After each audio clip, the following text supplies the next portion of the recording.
Mesdames, Mesdemoiselles, Messieurs, bonsoir. Je voudrais vous entretenir sur le baobab. Le baobab est une plante issue de la famille des bombacées. C'est une plante caractéristique et qui demeure dans la zone sahélienne. Voici la plante, le baobab. Le baobab, encore appelé Andansonia digitata. Andansonia digitata, quand je vous disais que c'est une plante issue de l'ordre des malvales et des familles, la famille des malvacées, des familles de bombacées. Cette plante est caractéristique parce qu'elle demeure en Afrique et surtout dans les zones sahéliennes. Et c'est une plante qui peut faire 1000 ans. En Afrique, cette plante est sacrée parce qu'on ne la coupe pas. Cette plante, comme vous la voyez, est dans l'enceinte et en marois. Et cette plante est à l'hôpital régional de Maroua. Cette plante, en ce qui concerne l'utilisation ethnobotanique, nous avons les racines, le tronc, l'écorce des racines, l'écorce du tronc et l'écorce et des feuilles qui sont utilisées pour la médecine traditionnelle. Également, les fruits sont utilisés à titre comestible, c'est-à-dire pour faire des jus ou pour faire des boissons. Maintenant, les feuilles sont généralement très vertes et elles sont utilisées, les jeunes feuilles sont utilisées pour préparer des sauces bouillantes. Je vais vous entretenir sur l'utilisation ethnobotanique, c'est-à-dire, généralement en Afrique, on utilise le baobab, les différents organes du baobab pour le traitement du palu, des fièvres par exemple, la typhoïde, les maladies issues de l'appareil ou du tube digestif.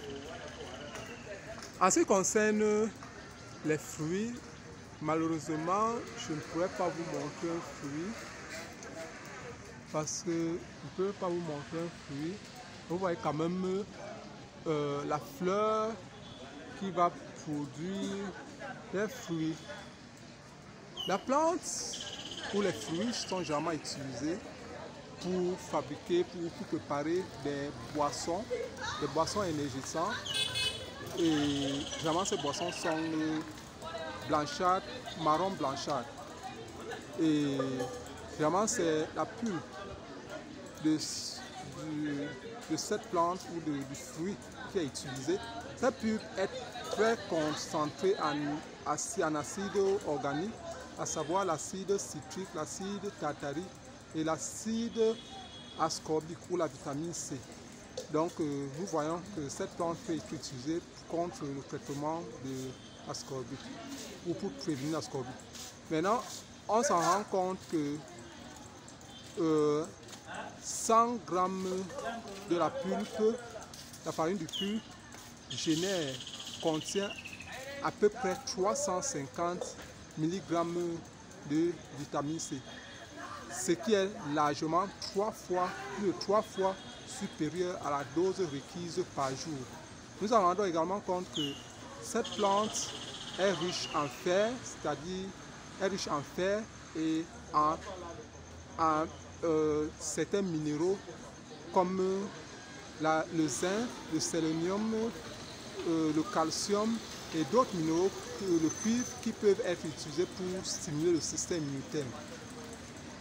Maintenant, quel est le rôle de ces substances, à savoir les acides organiques? Ça peut servir à prévenir ou dans le traitement des maladies digestives comme les diarrhées, les dysenteries, le mal gastrique. Quel est le rôle que peuvent jouer les sels minéraux? Les sels minéraux, à savoir le zinc, le sélénium, le calcium, jouent un rôle essentiel dans le renforcement du système immunitaire. les maladies par exemple comme le VIH, SIDA, les maladies comme le cancer et d'autres maladies chroniques comme l'hypertension, le diabète. Mesdames, Mesdemoiselles, Messieurs, n'oubliez pas d'aimer cette vidéo, n'oubliez pas de partager pour que l'Afrique et tout le monde entier puisse gagner. Bye bye.